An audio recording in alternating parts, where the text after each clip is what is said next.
It's an age-old question. How does a business create a competitive advantage, and how can it sustain that advantage over time? This was the question Harvard business professor Michael Porter set out to answer when he wrote Competitive Strategy, a book that's still considered essential reading by strategy experts today. He argues there are three main strategies a business can use to win against its competition: cost leadership, differentiation, and focus. Together, these three are known as Porter's generic strategies. Let's discuss each one in more detail. With a cost leadership strategy, you try to create a competitive advantage by driving down your costs. When it costs you less to produce goods or deliver services, a number of options open up to you. You can pass your savings on to customers, winning more market share by selling products at lower prices, or you can keep your prices the same and increase profit margins and reinvest extra profits back into the business. Costs you can try to drive down include manufacturing costs, distribution costs, and supply chain costs.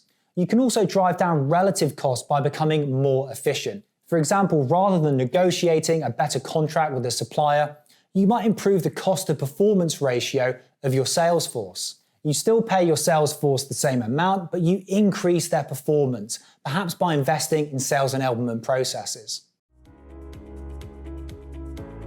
The differentiation strategy sees you trying to establish a competitive advantage by creating unique products that are well suited to solving particular problems and pain points for your customers. When rival businesses are aware of their competitors' differentiators and choose to differentiate in ways the market hasn't seen yet, there's actually quite a lot of room for multiple competitors to coexist peacefully.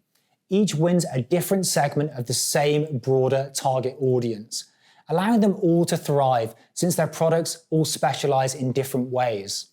Porter calls this positive sum competition, and this makes differentiation a particularly peaceful way of gaining a competitive advantage in the market.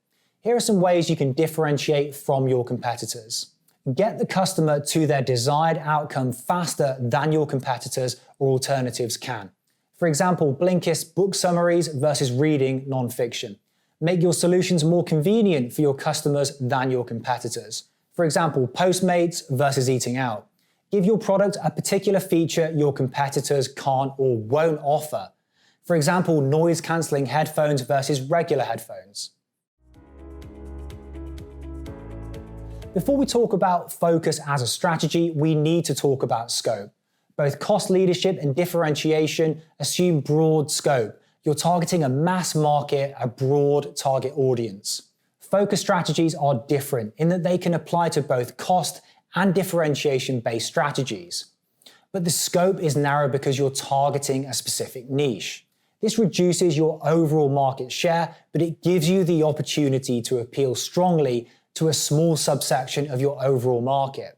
A focused differentiation strategy simply has you differentiate with the aim of serving a small subsection of the market better than anyone else, rather than creating a product aimed at the masses that's different from what your competitors offer.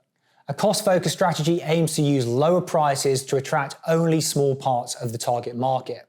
This is more achievable for many businesses than using negotiating power and economies of scale, which often take years or decades to fully implement.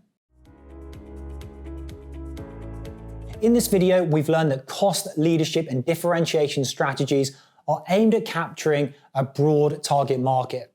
Cost leadership by driving down costs to either maximize profit margins or attract more customers with lower prices, and differentiation by offering unique products to the masses. A focus strategy targets a specific market niche, either by differentiating to solve a problem better than anyone else, or by competing on price for a small subsection of the market. While Porter's generic strategies are useful for classification, they won't tell you how you can create and sustain a competitive advantage for your own business. If that's something you'd like to learn more about, subscribe to the channel for more videos about creating a competitive advantage. If you've got questions or if there are topics you'd like to see us cover, let us know in the comment section below. Thanks for watching, and we'll see you next time.